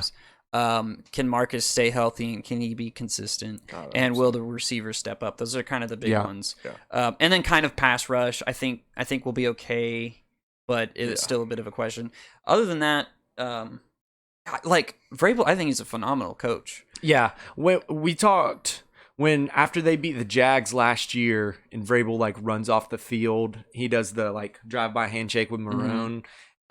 Me and you were talking. I remember you saying like he's got to be in the running for Coach of the Year right now because he had done so much with Marcus Mariota being very banged up. You know how hard it is to be a first-year head coach? Oh, It's yeah. so hard. Yeah. Like when And yeah, like John Robinson put him in a really good position. They have a really good roster, like a Super Bowl caliber defense, but you had a lot to learn. You know what I mean? oh man, I was listening to the radio and like they were talking about like Frank Reich, he did such a great job head coaching, Yeah. and then they're like, some guys like, no, go back and watch those games and watch about how bad his decision making was and how Andrew Luck had to win him every game that he won. Yeah. Like including the going for 2 instead of going for the tie or something at one point, or I mean we did the same thing. I think Frank Reich is going to be really good. I think he's going to be a good I coach. like that. I it was love just- that. it was just When an a coach is interesting, like, I'm gonna just go for it. yeah. What lost us the Chargers game? Oh no! This is what it But was. it won us. They went for it with some time in their own territory Yeah. on 4th Oh down. yeah, I remember that. Yeah, that's what it was. That's Yeah, It was that's early in the smart. season, and then they lost in overtime, I think. they lost in overtime by going for it in their own. And then the Titans did the same thing in the Eagles game, and then we ended up winning. because we're Yeah. the best. I mean, not We're really. the As of- best. Yeah, yeah, as of- So I do We have the Titans in best. first. I think a lot of that, not a lot of it, but there's a good portion of it that's my bias. But I don't think it's crazy to put them up there. But a lot of you'll see this division. There'll be tons of different people winning and losing. Some people have us in last. Some people I've still seen the Colts in first. Yeah. Just because the team is Nobody pretty knows. solid. Like with Darius Leonard and their offensive line And even Jacoby Brissett, like, he was probably, before Tannehill went to the Titans, he was probably the best backup in the league. Yeah, up there for sure. I mean, Brissett gave us heck when he was the backup 2 Yeah. years ago. So, So that was AFC South. That's Titans, Texans, Jaguars, Colts in that order, in my opinion. So we go to the AFC East. I have the Patriots winning because they're the Patriots, and the Dolphins losing because they're in obvious tank mode. And then yeah, for even Tua. though they insist they're not, Yeah, they hashtag are. They are too. I think they're doing a great job at tanking. Yeah, I mean, I think the draft capital that they've gotten is going to be really good. I saw something today that made me laugh, and it was like, you have to be careful with Ryan Fitzpatrick because he essentially, the Bills were like a lock almost to have the first pick and take Cam Newton, and Ryan Fitzpatrick like goes off and wins 4 ball games before he gets the whole locker room to buy in. Like, I can see the Dolphins doing that just because he's Ryan Fitzmagic. Well, everyone in that division except for the Patriots have got to go through that, because the Bills did it first, then the Jets signed them, and now the Dolphins. So it's in the beard. That's the magic of the and the Titans. Fitzmagic. Titans legend Ryan Fitzpatrick. He did do well for us. Yeah, he played well. Yeah, and then he did really well for the Texans. He broke his leg. Yeah. Whoops. That'll do it. So, Jets and Bills. I have the Jets over the Bills just because I think that they're more solid. But honestly, and you had Le'Veon Bell, and their defense is going to be. You had Le'Veon. Le'Veon's been real. You've got Quinnen Williams, Jamal Adams. I think the Jets have a better core. I think so too. They're interchangeable to me, but I give the edge to the Jets. Talking about the AFC West, which we kind of talked about when we talked about Melvin Gordon. I have a surprise pick to win first here, and that's the Chargers over the Chiefs. Just because I think the Chargers are a more well-rounded team. It might be just to be a bit contrarian. And I'm not saying I don't buy into the Chiefs hype because Mahomes hasn't given me any reason to doubt him. Yeah. But I just, Chargers. Everyone is picking the Chiefs. Yeah. I think they both make the playoffs. Yeah. I could see the Chiefs going 13-3 and the Chargers going 12-4, something like that. Yeah. And and them splitting that matchup. Right. And then in my write-up, everything was like super detailed, and I got to the Broncos, and I say Broncos suck. LOL. I just don't think that they don't really give me anything, Yeah. Who's their? It's Joe Flacco's. Oh yeah, I was trying to think. I went through Paxton Lynch and Brock Osweiler and Case Keenum. And I was like, who's their quarterback? The tall white. Who's the new guy? The new guy that's there. Vic Fangio. No, isn't it? I don't know who you're talking about. New quarterback? Did they draft one? I think they did. They did draft one. Why am I? I'm literally like Drew Lock. Yes, it was Drew. Yeah, Drew Lock. Okay, yeah. But for whatever reason, I wanted to say Swag Greer. Kelly. Yeah. For whatever reason, I want to say Greer. He's with the Broncos, Panthers. Yeah. Who's apparently doing a good job. Yeah. Yeah. So I have Broncos last. Lock got really bad. I didn't watch anything. I saw that first game in the Hall of Fame game, and they even like acknowledged it, and they were just like, "He's not ready." He's got a lot to work on, which everybody kind of knew. Yeah. And I got Raiders in third, kind of just because they're the left, but I think they have the talent to win some games. I think they can compete in just about any game that they play. But see, now it's like you got all this outside noise coming in the past day, right? Since we originally did our first take yesterday. Okay, but it's like. How much does that knock you down as far as do you switch the Raiders and Broncos whether or not AB is on the roster or not? I don't. I just don't think the Broncos are talented. I mean, when you look at wide receiver, they got Manny Sanders coming off of Achilles tear, which people, by all accounts, he's looked good in the preseason, but you never know. And then they have Cortland Sutton as their kind of other who they got in a fight in the preseason. Yeah, weird, right? They play on the same side of the ball. It's weird. Like, I don't get it. Like, you didn't run your route. I'm going to punch you with your helmet on. Never understood it. And then they got Philip Lindsay, who's good. And Royce Freeman. Yeah, I don't get Royce Freeman. Yeah. Do that, and then on defense. Do they have Jake Butt? Don't they have him? But he just had surgery again. Yeah, he's having more issues with that. Well, on defense, they have Bradley Chubb, Von Miller. I mean, their pass rush is always going to be good as long as you think Von Miller's a lifer at the Broncos. Probably. Essentially, he might. That's a guy. At the end of his career, maybe. That's a guy that's like, that's a guy that like you don't let walk from your franchise. I could see him, towards the end of his career when he's like a third down pass rusher, being like, I'm going to the Pats. He got the Super Bowl when Manning was there, but like I feel bad for him. Well, Von Miller won that Super Bowl. Peyton Manning did not win that Super Bowl. Yeah. Well, I'm just saying like that was the MVP? timeline of when he was there. I know Manning didn't do anything in that game, but neither did Cam Newton. He didn't even dive on a ball. So I just don't think the talent's there for the Broncos to overcome one really good receiver. Heading on to the NFC. In the NFC North, I put the Packers first, but really it's whoever wins tonight. Whoever wins tonight, I think is going to win the division. Who was it that put the Packers? Somebody predicted the Packers were going to win the Super Bowl. Oh God, no. Was I it don't think CBS so. or something like that? Came up. I don't know. CBS Probably always Jason doing Locken something. for See, this is kind of funny how my brain works. Like I say, if the Packers make the playoffs, they do not go very far. If the Bears make the playoffs, they have a chance to make a Super Bowl. Yeah. It's kind of weird how my brain works that way, but Yeah, that's the what I Bears' think. defense is legit, and defense wins All- playoff games. yeah. What do you guys think about them bringing Carly Lloyd in for that little I don't think she can kick in the NFL.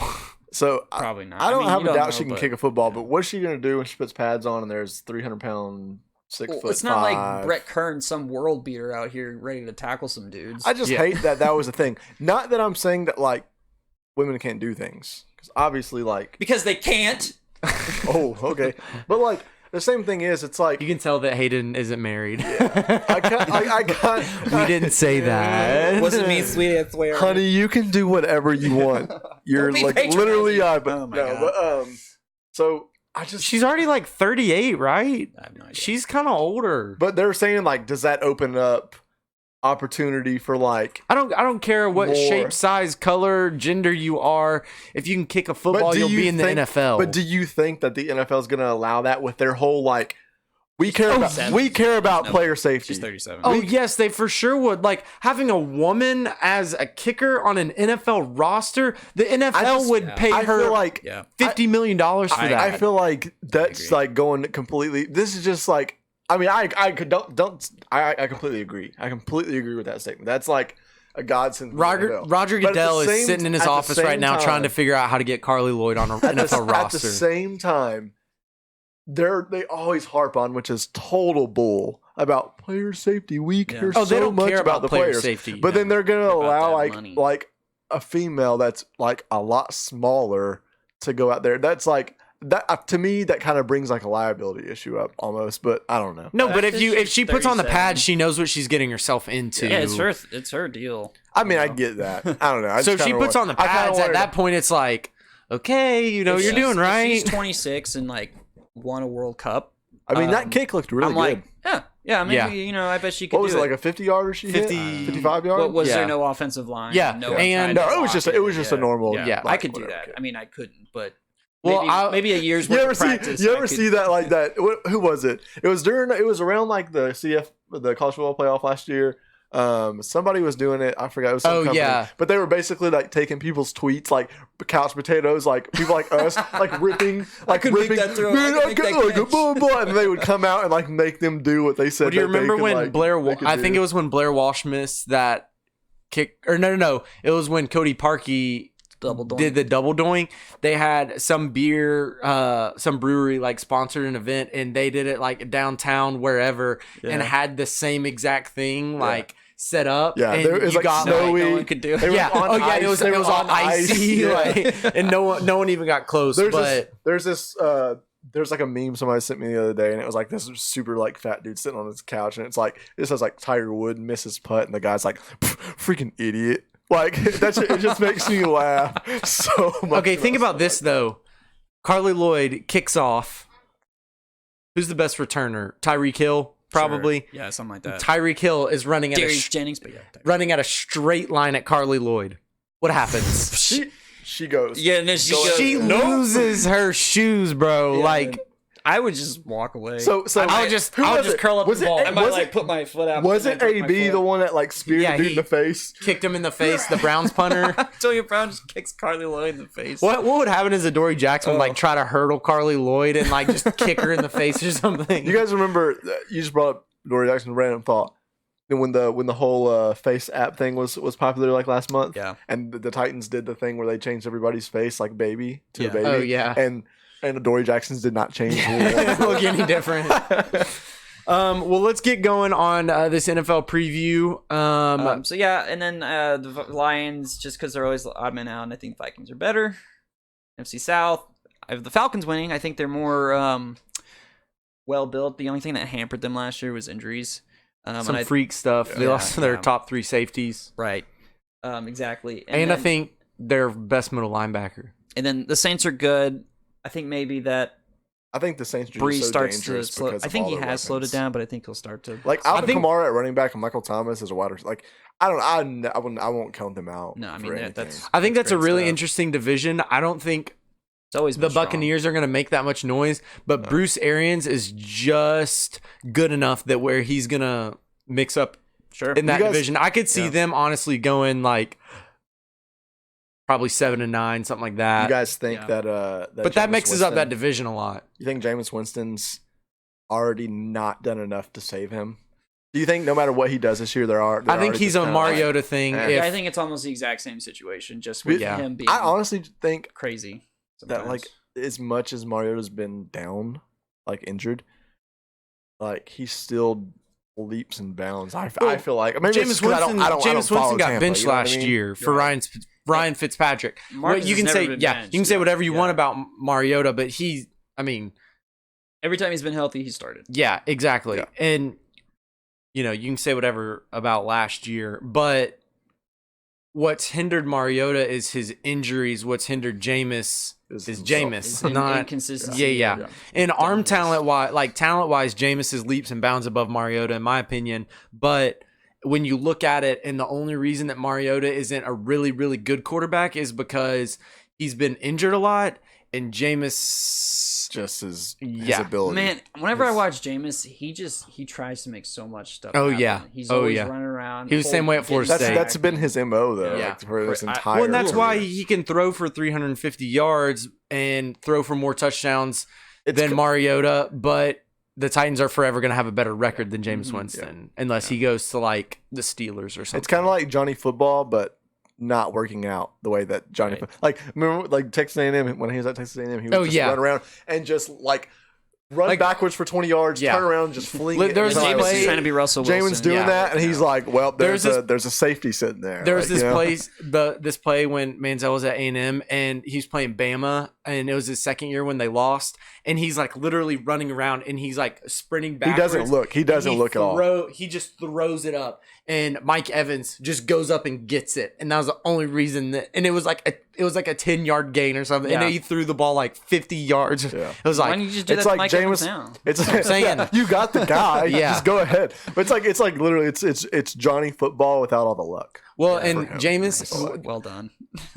When I see Jameis, the play I remember the most is when he was playing Oregon in the college football playoff, the first year of the playoff, and he's running outside the pocket and he's trying to throw it, and he goes to throw it and he slips. And the ball just falls out of his hand. Like, he doesn't throw it away. He doesn't throw it to receiver. The ball literally just falls out of his hand. Oregon picks it up and runs it for a touchdown. I'm like, that's Jameis Yeah. Winston. We gonna eat these W's. Yeah. It's bad That that was he the like cringe- acted like he ate him, but That he was was the like, cringiest videos ever. Well, and all the He players around shoved him his are like, fingers in through there. it. oh, He's what is he just shot doing? Between that and the crab leg situation, I just he's I a don't know, meme. man. Yeah. I can't get over it. And then I said Panthers third. I think they could win the division, but he's been Cam Newton's been injured and that shoulder's been wacky and And that but, new throwing motion. but because of their win loss years, they're due It's like for Gus a win. Malzahn at Auburn. It's an odd year, I baby. guess. So yeah, there you go. So they're due for a winning season. So who knows? NFC East. I don't know if the Cowboys are good. Because sometimes they're really bad and sometimes they're world beaters. I Yeah. just don't know. I have them in second in that division. I have the Eagles winning it. I think the Giants and Redskins are actually pretty similar. It's just that the Giants have, I wrote, 1.5 quarterbacks and Saquon Barkley, while I'm not sure if the Redskins have any quarterbacks. Well, the Redskins have, I think at one point they had Colt McCoy, Case Keenum, and Dwayne Haskins all And- on the roster. and Alex I'm pretty. Smith, Colt McCoy's one of those Yeah. guys that I'm like, he's been here since 2001. Colt McCoy, yeah. Like Colt McCoy, I'm like, 2001. He's- I 1999. forgot you existed. I thought that, I'm thinking of AJ McCarron. I almost made a chest tattoo joke. Does No. AJ McCarron have a chest tattoo? Have you never seen it? Dog, you got. I'll look it up. It is Keep a talking. huge I'll chest find piece. it. AJ and- McCarron. Yes, and The in the whitest middle of guy it, I've ever there's seen in my Jesus life. Christ is in the middle of it, and it says Bama Boy. Look, I'm so serious. Oh my gosh. Yeah, look, right above Jesus, it says Bama Boy. Hold up. All Can right. we make that big? I can't see the. Can't make it any bigger, but there you go. Yeah. Oh my! That is the most. See where it says Bama boy? That's the And most then Alabama Jesus thing I've ever Christ. seen in my life. AJ McCarron of all people. I joked one year that I was gonna go as AJ McCarron for Halloween. Get like a henna tattoo of that. Yeah, or like Strawberry. figure out how to print it or something. And I was like, man, that would be so cool. Oh yeah. So, Redskins losing, Giants third. All right, and finally we got the NFC West. Another somewhat surprise is I have the Seahawks over the Rams. Because I think that they're going to build on the Seahawks are going to build on what they had last year, which was a strong run game, emerging Tyler Lockett, And DK Metcalf now. He's gonna run a post and a streak every single play, and that's it. and I'm a big Chris Carson believer. I drafted him in multiple leagues, so I like Chris Carson. And then they've always had they used to have an elite defense. Now it's just a solid defense. It's nothing. The Seahawks. Yeah. Their front seven though is scary. Yeah. You've got Bobby Wagner. Now you have Clowney. It is a bunch of dude. Their front seven's the best in the league. Yeah. Even you think even over the. I think Eagles. Clowney flourishes without probably. JJ Watt being on the other side. I feel like.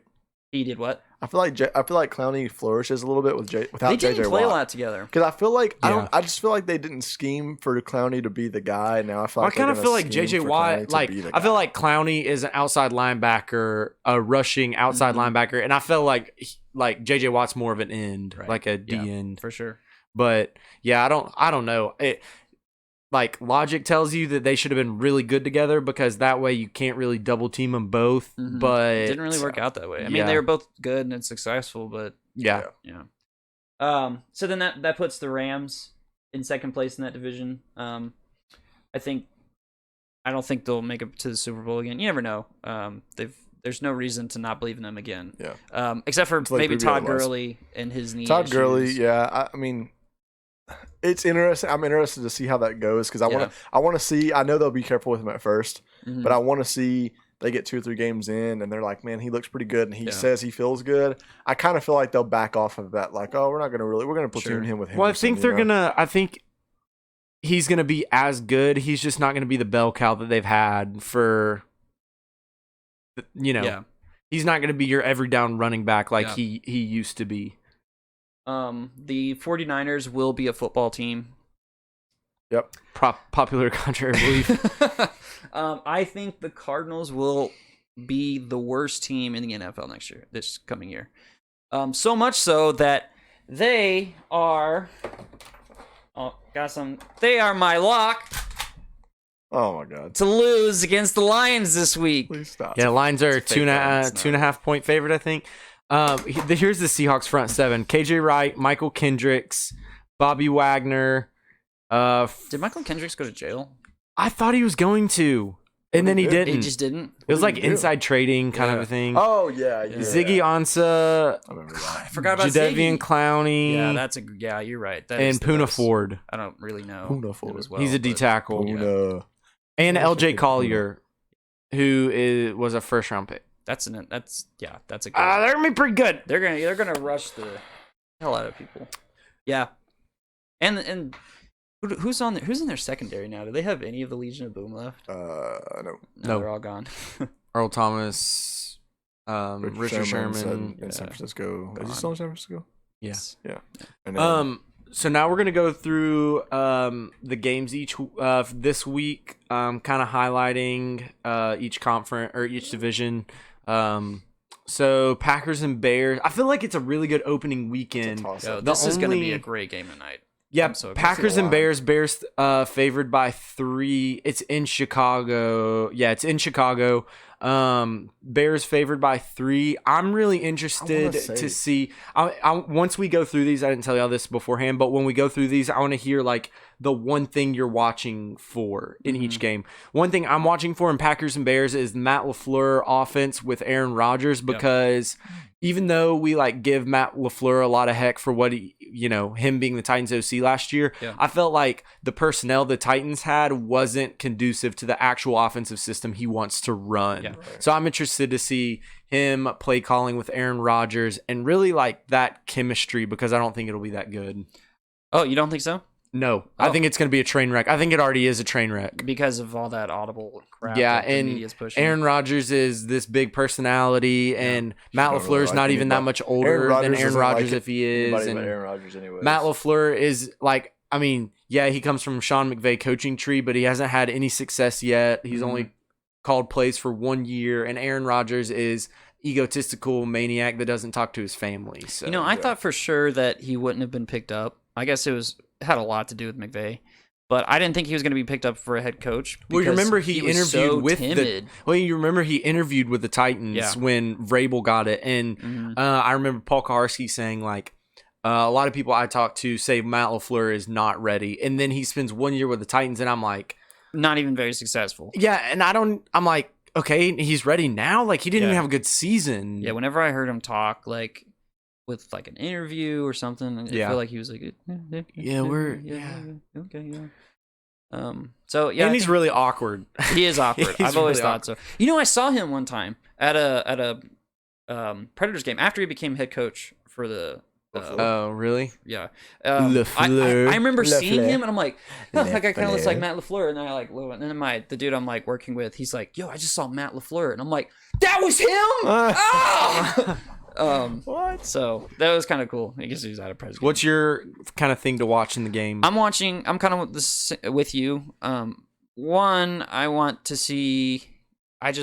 Davante Adams and Aaron Rodgers, want to see that connect. Yeah, and I'm interested to see Davante Adams versus like Fuller in the secondary. I was very high on Adams in like fantasy. Yeah. So is everyone else. It seems like. Yeah. In my draft that I had with my parents last night, my family, I took Davante Adams and Aaron Jones.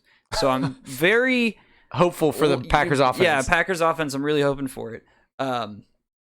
So I want to see that, but I just want to see Khalil Mack wreck. Oh man, which is like completely so much fun. Everything that I want to see happen, but I love watching Khalil Mack play. He destroys. I think underrated part of their secondary is going to be Roquan Smith, the second-year guy out of Georgia. He's so good last year. Yeah, he was really good last year, but I think he's even going to be even better this year. He was so good in college, Hayden. Hayden hates when I say that. Everyone was good in college, except for Matt Castle. Yeah, he was like average. He didn't even play. Yeah, he's behind Carson Palmer and then Matt Leinart, and still make it in the NFL. Yeah. Crazy. What's your kind of thing to watch? I kind of want to watch just the progression of, especially after last year when Mitch Trubisky first got drafted, and everybody was just, people were pissed. Was he a rookie last year? Yes. No, it was his second year, because it was Mahomes' second year, and they were drafted. Right. Are you thinking of Josh Allen? Maybe. Am I? I think so, dude. Because everyone was like making fun of Josh Allen. Like, no, I think Trubisky, though. I agree with you. Even if you are talking about Josh Allen, I don't know. I can't remember now. Yeah, but Trubisky is kind of like I feel like Matt Nagy not hampered him last year, but definitely kept him in kind of cuffed him. I think honestly, so what I think I hope they take the training wheels off. I think he has a great night. I think he throws multiple touchdowns. Yeah. He doesn't have Packers don't have a Hawkland Dix anymore. I will be. Safety, and I honestly think he's good. I think that offensive passing wise is going to roll. I'll be happy to see Trubisky succeed. Yeah. Next game, Falcons and Vikings. That's in Minnesota. Vikings favored by 4. Interesting. One thing I am really interested to see is Kirk Cousins, which I'm sure we can probably all agree on. Sure. I think he's the most overrated person in sports, or close to it. Did he sign a 3-year deal? I can't remember. It was all guaranteed. But I'm interested to see Kirk Cousins, but just because his record, if you look at it, is not very good against good teams. I'm a believer in Kirk Cousins. I don't really have a reason to be. You can look at his record against winning teams and playoff teams, and it's he's won 2. Yeah. But I'm a believer in his ability, in his potential, and he can win games. He just hasn't been doing it. Yeah. So. Yeah. All right. Braden thinks I want to see the Falcons succeed since I had them winning their division. So. Okay. Next game, Lions favored 2.5 over the Cardinals. Walk, baby. That is Cardinals suck. That is Hayden's lock of the week. The thing I'm most excited to see is Kyler Murray and Cliff Kingsbury. I think I just wanna see- I'm just super interested. I I'm just not- want to. yeah. I just want to see how the whole thing works out with Kyler Murray because I feel like so many people are just doubting his height and everything. I think Murray will be good. Do you want me to drop a bomb on you real quick? Oh, did something happen? Adam Schefter says, I think it's possible Antonio Brown never plays a game with the Oakland Raiders. Boom! Whoa, and that's a Schefter bomb, baby. Yeah. Hot damn. I'm gonna have to try so hard in fantasy to make trades. Well, maybe he'll get traded to someone. Yeah, because you still have him no matter who he gets traded to. Yeah. Yeah, but He's getting picked up. No one, like... Who you starting in your flex this right week? now. Yeah. Josh Gordon's in there, right? Oh no, yeah, no, hold on. Yeah, I think it's Josh Gordon right now. But I think I might have to move it to Jalen Richards. God dang it, dude! I was so good. Braden is like Braden's like the God. rehab center for NFL players. We're gonna keep rolling though. chance. Rams at Panthers. Panthers favored 2.5. I don't understand why. This is weird. I feel like a lot of these games I don't agree with. I guess it's because I guess it's in home- Carolina, yeah, but home field also the thing I'm most interested to see is Cam Newton. He's coming off the surgery. Yeah. They honestly should have shut him down before they did last year. Yeah. And I'm interested to see his new throwing motion. So I remember because a lot of stuff I think about in terms of fantasy.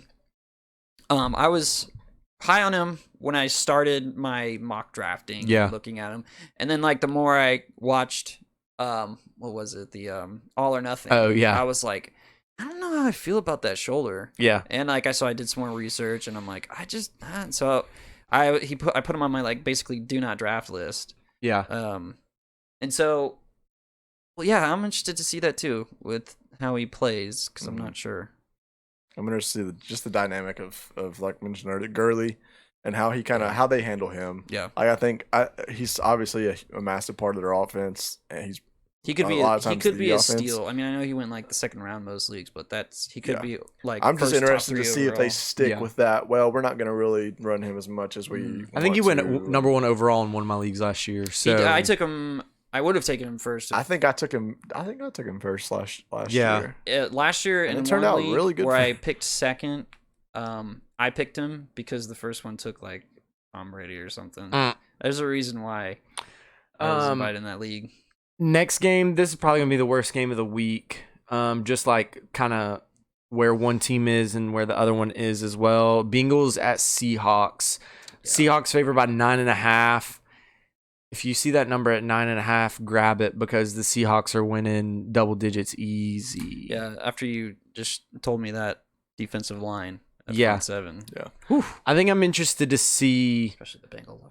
Really, truly, I don't know how much I'll see of him, but I'm interested to see DK Metcalf because he runs a 4.3 340 at the combine. He's a huge dude, but his route running, like his cone drill was worse than Taylor Lewan's. Yeah. So, his route running isn't going to be that good. So I'm interested to see DK Metcalf. And, if we even see him that much. We kind of talked about how, Jameis and Johnny Football just threw balls up and people would catch it. That the king of that is Russell Wilson. Yeah, because he's talented he also has the arm for it. Yeah, yeah, and so like I feel like he and Metcalf could just throw the ball and then on the other side, Tyler Lockett's just running by everybody. Yeah, he's running great routes. And yeah, I'm really high on Tyler Lockett this year. Next game, 49ers and Bucks. This might be like those are both football teams that wear red. Yep. It might be like both like the worst. Them or Broncos and Raiders are like the 4 worst teams that play. Well, we also don't really know about the 49ers. Yeah, Jimmy Garoppolo. I had such high hopes for him last year. Yeah. I mean, he could I actually drafted him as a backup in fantasy, and I was like, man, because he could still reach that potential this year. Yeah, I think he could be really good. They drafted a lot of receivers around him. They've got Jalen Hurd. Dante Pettis. Yeah, and he was with their first team. Yeah, I saw the other day. I drafted him in a few. I think the thing I'm most interested in that game is Bruce Arians in his first game as Bucks head coach. I think that'll be really interesting. Because he's a good offensive-minded coach. Oh, yeah. For sure. And so Shanahan. So it'll be, I think that game will be a shootout. If it's not a shootout, I see the 49ers winning by like 21. Sure. Texans Saints is Monday Night Football, one of the Monday Night Football games. Saints favored by 7. I think it'll be really cool to see the Superdome, Saints playing in the Superdome.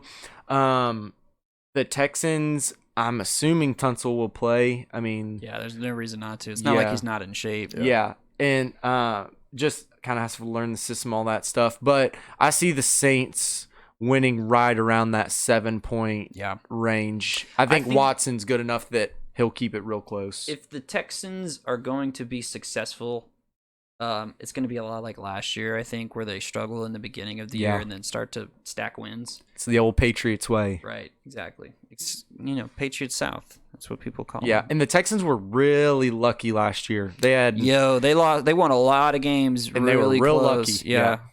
NFC East in that division, that's the only division that is going head to head in both games. All the teams are going head to head. Redskins at Eagles, 9.5 for the Eagles, and Giants at Cowboys. Cowboys favored by 7. All I can say is yep.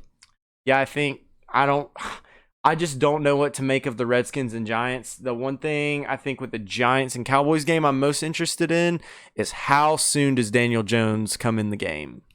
If he does at all. If I were them, I wouldn't. I think the Cowboys beat them that bad that he comes in at some point. I honestly think that it's to the point where it's like, let's just leave Eli out there and let him die. No, I think that it's going to be almost like, oh man, I don't know how much more we can ride with Eli. Let's see what Daniel can do. Well, it's not like they're putting their hopes like they're not making a run. I think they just let Eli go off into that sweet, sweet night. Yeah, I could see, honestly, what they should do is just let Eli start all year, let Daniel Jones work behind him, and then have a top 5 pick again. Yep. They weren't top 5. Get some offensive line or something. Yeah. I see the Cowboys going up 14-0, and Pat Shurmur kind of like, oh, should we put in Daniel Jones? We're about to go 3-and-out again. Don't do it, Pat. Just stick with them. I know your job Redskins, might be on the line, guess Case Keenum's going to start. Seems like it. I think so, yeah. AFC North, Ravens, -7 against the Dolphins. I don't think the Ravens are going to be... I think they'll be okay, but I don't think they're going to be as good as people think, even though they added Earl Thomas on the defensive side of the ball. They're still going to be really good defensively. I don't trust Lamar Jackson. I know you don't either. Yeah, Ravens are still going to win that game because Dolphins are in, tank extreme mode. Yeah. Which stinks because it's like, yeah, they're probably going to take Tua in the top 5 of the draft. Rosen might get traded again, but it's like... that poor guy. Could you imagine? But it's also like, if you were going to set your team up for success, like, why would you trade a Pro Bowl left tackle in Tunsil? It's true. I mean, you got picks out of him. Yeah, which I get, but... You could get a left tackle. Yeah, but it's like Tunsil was a proven left tackle. Right. Yeah. We're going to kind of wrap up NFL stuff. Steelers and Pats. Pats favored 5.5. Titans, Browns. Browns favored the same at 5.5. Obviously, we'll all be watching that game. Yep. Chiefs, this is my lock of the week. Chiefs are -4 in Jacksonville this weekend. I think the Chiefs win by double digits. Yeah. I think the Jags are going to come out like very much rah-rah. Look at us, new system, new team, new quarterback, blah, blah, blah. Get pooped on. Yeah. Colts, Chargers. Chargers favored 6.5, and Broncos at Raiders even for Monday Night Football. So, yeah. The last kind of segment I want to do real quick. You got your lock, Braden? Oh, yeah. I forgot. Lock of the week? Yeah, I think it's going to be Pittsburgh. Plus 5.5 against the Pats. Oh yeah, I forgot about it. I was like, whoo. Yeah. I think Roethlisberger and the offense has a real good time. They always struggle in Pats always, yeah. So I'm gonna do we're gonna do this segment. I don't know if we'll continue to do it, but we're gonna kind of give like a unbelievable sports story that we believe is 100% true, but it's not completely proven. So I'll go first. Mine is that Michael Jordan when he was playing for the Bulls that he got into some gambling trouble. That's why his father was killed. That one is more like a lot of people believe that. But then he was forced to retire from the NBA for a year because he was going to be suspended for a year anyways. And so he got ahead of it and said, it's kind of like you can either be fired or you're going to resign. And he decided to resign for a year, went and played baseball, came back, and he kind of played it off as like, my dad always wanted me to play baseball, so I'm going to play baseball. But I think NBA commissioner at the time, David Stern, was like, hey, you're going to get suspended for a whole year, so you can kind of play this how you want. A lot of people don't realize that year that Jordan was gone from the NBA was the only year in those 7 years that the Bulls didn't win the championship. So if he would have played for the Bulls that year, they probably would have won 7 straight titles because they went back to back to back twice, and the only year they didn't win was when he was playing for the Birmingham Barons. So that is my story that isn't confirmed, but I believe as 100% true. I don't have something yet, Braden, so if you got something, go for it. Oh, shoot. Am I the only one that's got it? You said you had mine one, right? What? Did you say you had one? I mean, not something of that extent.